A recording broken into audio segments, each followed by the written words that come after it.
핫쌤입니다. 여러분들이 문제 해결 영역 공부하면 문제 유형 세 가지를 만나게 되죠.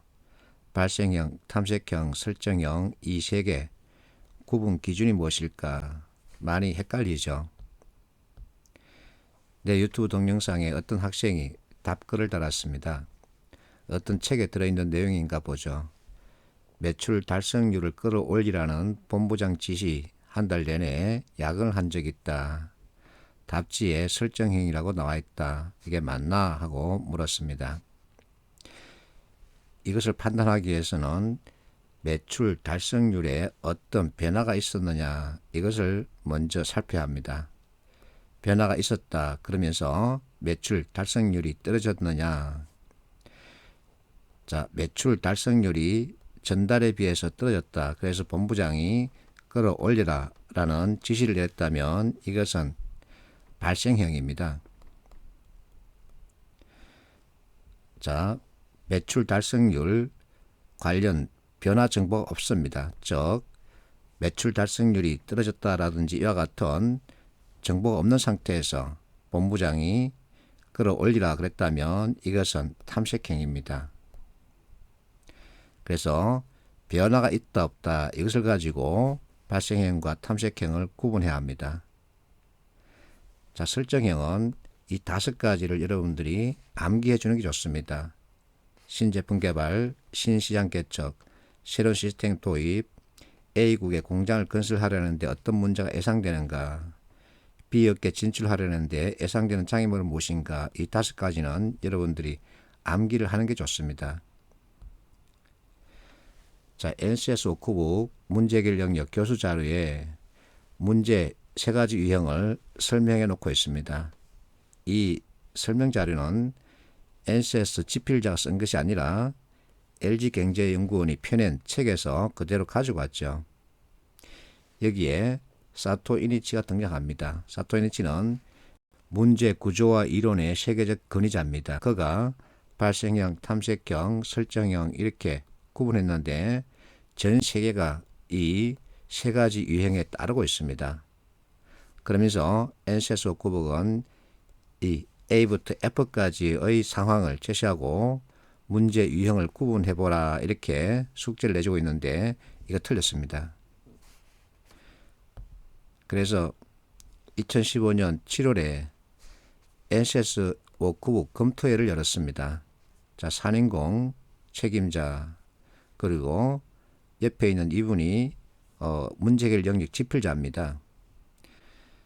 옆에 이 여성분이 특성화고등학교 지급기초능력 교재 집필위원이고 등을 보이고 있는 이분이 여러분들이 공부하고 있는 NCS 예시문제 출제 회사 대표입니다. 그리고 NCS 문제를 맨 처음 도입한 회사가 인천항만공사인데 인천항만공사 문제를 출제했던 회사 대표입니다. 그리고 내 옆에 산섭 박사가 계시는데 산섭 박사는 대한민국 맥킨지 스킬이 대가입니다. 자, 이 산섭 박사와 이 출제회사 대표가 이 책을 공제로 냈습니다. 이날 회의 결과를 산섭 박사가 이렇게 정리했습니다. 지금이라도 이를 만든 원작자들을 불러 모아서 제기된 이슈를 검토시키고 수정하는 것이 바람직하다. 이 말이 무엇을 뜻할까요? NCS 문제 해결 영역 내용이 오리로 가득 차 있다는 얘기입니다. 자, 사토 이니치라고 하는 세계적 권위자 그리고 산섭 박사 대한민국 맥킨지 스킬의 전문가가 설명하고 있는 문제 유형을 그대로 보여주겠습니다. 이 내용은 이 책에 들어있습니다. 사토 이니치가 원저자입니다. 자, 제3의 문제가 있다. 그것을 설정형 문제라고 말하면서 그 유형으로 예를 들면 A국에 공장을 건설하려는데 어떤 문제가 예상되는가? 우리 회사가 B업계에 진출하는데 예상되는 장애물은 무엇인가? 이번에는 앞에서 봤던 산섭 박사와 이승구 박사가 공제로 낸 이 책에 들어있는 내용입니다. 설정형 과제, 신사업, 신시장, 신제품 개발과 개척, 새로운 시스템 도입을 될 수 있다. 그래서 내가 이 5가지를 암기하라는 거죠. 그리고 사토이니치가 이렇게 말합니다. 예측 문제가 있는데 예측 문제는 지금 이대로의 상태가 계속 연장된다면 이게 조건입니다. 연장된다면 가까운 미래에 어떤 문제가 일어날 것으로 예상되는가 하는 것이므로 문제 발생이 지금보다 약간 앞서는 발생행 문제의 일종이라고 말했습니다. 그래서 예측 문제는 설정행위 아닙니다. 자, 어떤 학생이 역시 카톡으로 이 문제를 나에게 보여주면서 답지에 이렇게 돼 있더라. 이게 맞는지 봐달라고 했습니다. 자, 가를 보세요. 생산 라인 이전이죠. 이것은 발생행위 아닙니다. 설정행 문제입니다. 나 보세요. 자, 생산성을 10% 높이라는 임무가 떨어졌답니다. 생산성을 높여라. 자, 생산성이 떨어졌다는 얘기는 없죠. 그 상태에서 끌어올리라는 얘기죠. 그래서 탐색형 맞습니다.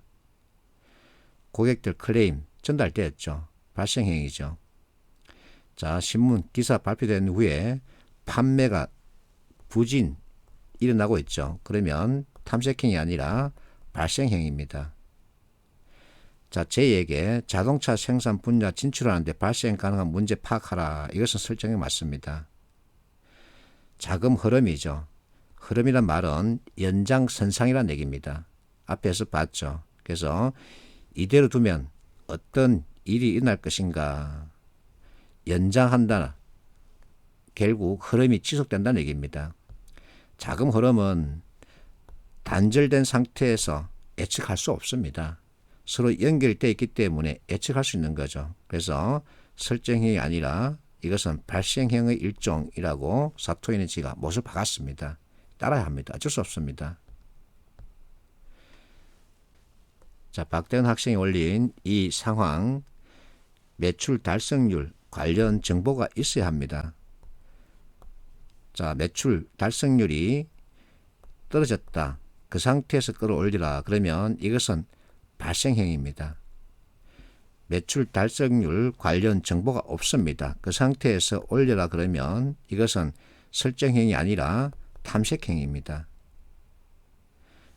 그리고 설정행 문제 유형 이 5가지는 앞에서 살펴봤습니다. 여러분들이 암기하는 게 좋습니다. 그래서 문제 유형 구분 판단 기준 변화입니다. 설정형은 이미 5개가 나와 있기 때문에 암기하면 되죠. 결국 발생형과 탐색형 그 구분인데 변화가 있다. 마이너스 쪽으로 발생했다. 그런 상태에서 개선하라 그러면 발생형이죠. 생산성 향상처럼 지금 현재 생산성에 변화가 없습니다. 그 상황에서 좋게 끌어올리라 그러면 탐색형이죠. 이것을 구분할 수 있어야 합니다. 그리고 발생형 문제는 크게 2가지 유형으로 나눌 수 있죠. 엎질러진 물, 지금 내 앞에 펼쳐져 있습니다. 그리고 발등의 불, 뭔가 시급한 일이죠. 자, 내가 주간 계획에 따라서 이와 같은 업무 계획에 맞춰서 일을 하고 있는데 갑자기 사장이 툭 하나 던졌습니다. 이거 빨리 해봐. 이것은 시급을 다투는 일이죠. 그래서 발등의 불입니다. 나의 일상적인 업무 계획에 변화가 생겼습니다. 자, 문제이다, 문제가 아니다. 이것부터 먼저 구분할 수 있어야 합니다.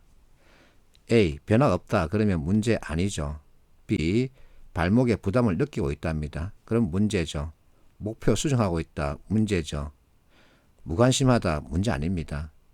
음주운전에 정신이 팔려 있다. 이거 미친놈이죠. 그래서 문제 아닙니다. 자, 문제 해결 영역의 내용만큼은 이론에 따른 설명입니다. 그래서 문제 해결 영역의 이론, 그 개념을 충실히 이해를 하면 여러분들은 많이 풀 수 있고 그리고 정답률도 높일 수 있습니다. 그러면 여러분들이 원하는 면접 열차 타락할 수 있는 거죠. 화이팅 합시오.